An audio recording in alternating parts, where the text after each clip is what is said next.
الله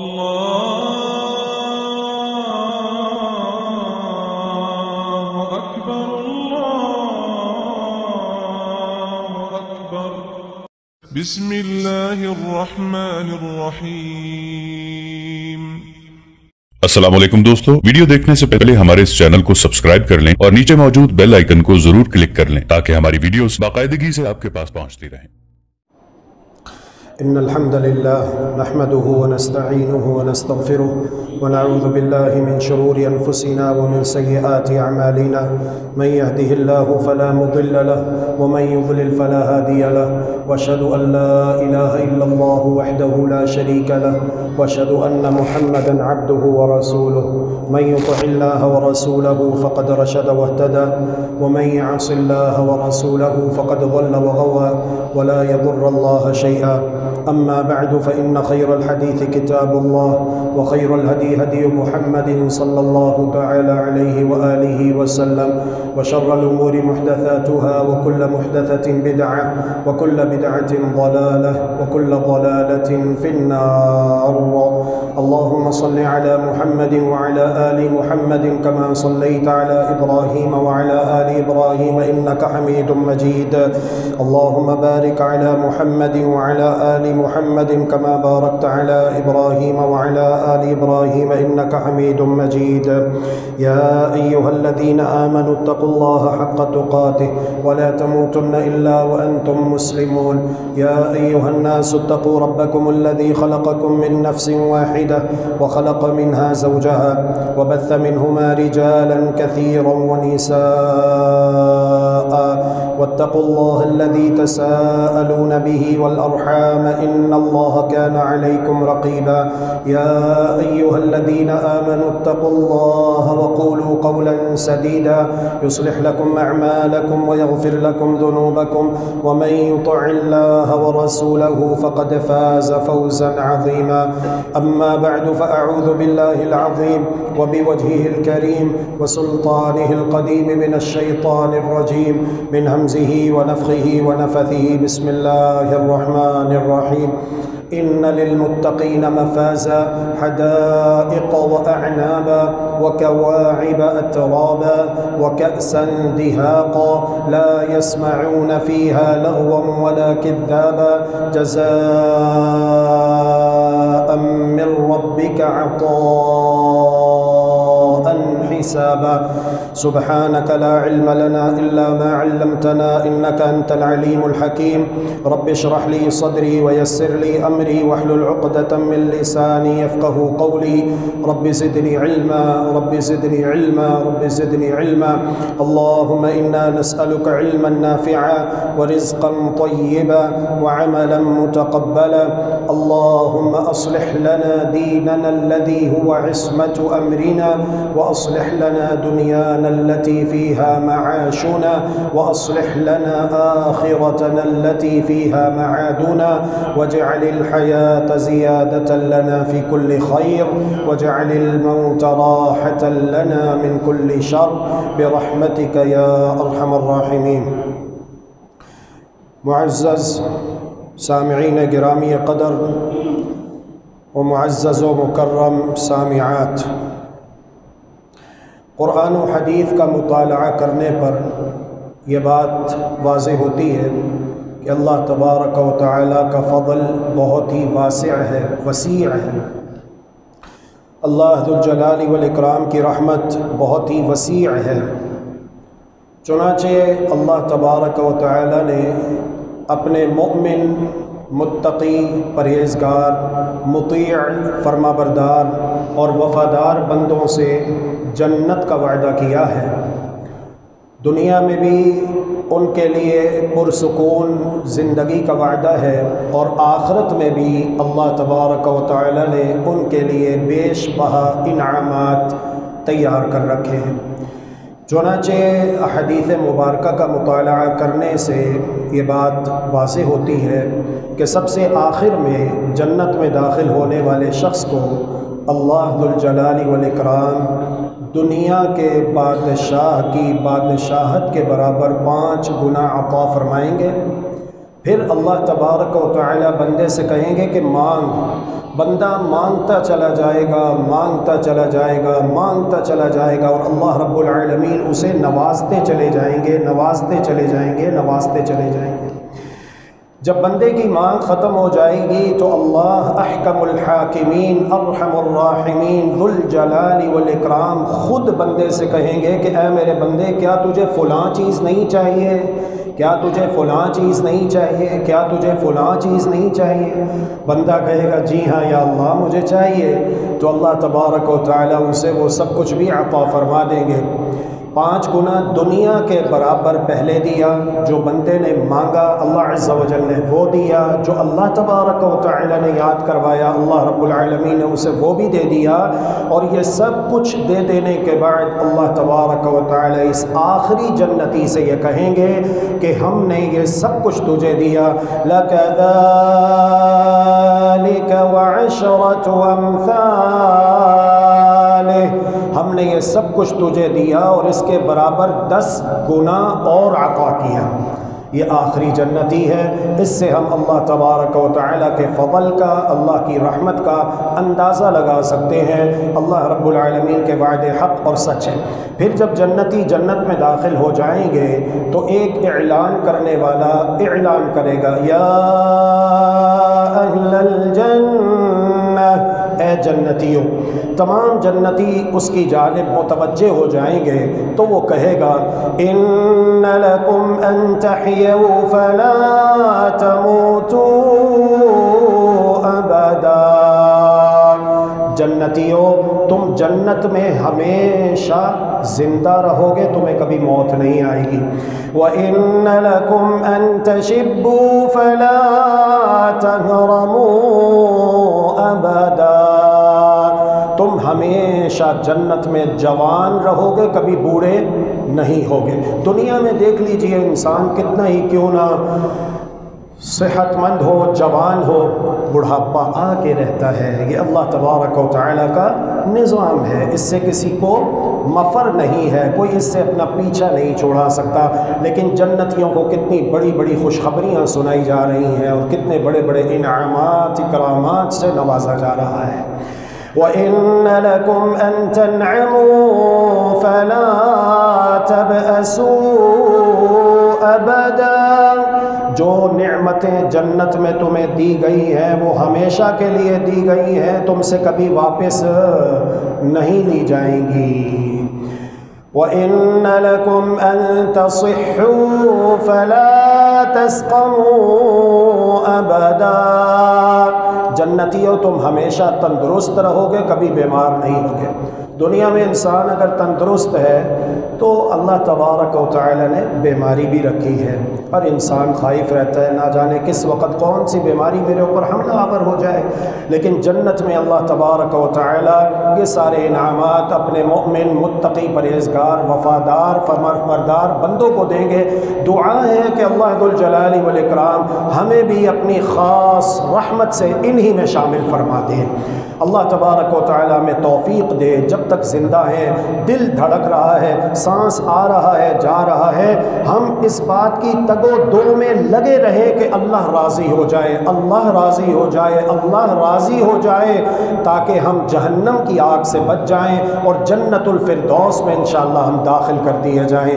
اللہم آمین برحمتک یا ارحم الراحمین۔ جنتیوں کے برتن اللہ اکبر جن میں وہ کھائیں گے اور پئیں گے، پیارے پیغمبر علیہ الصلاۃ والسلام ارشاد فرماتے ہیں، آنیتہم فیہا الذہب، جنتیوں کے برتن سونے کے ہوں گے۔ دنیا میں اللہ تبارک و تعالی نے ہمارے لیے سونے کے برتن، چاندی کے برتنوں میں کھانے پینے سے منع کیا۔ اللہ کے پیارے رسول صلی اللہ علیہ وآلہ وسلم نے منع کیا ہے کہ تم سونے کے برتنوں میں مت کھاؤ پیو، چاندی کے برتنوں میں مت کھاؤ پیو۔ اب الحمدللہ ہم نے دنیا میں یہ پابندیاں قبول کی ہیں،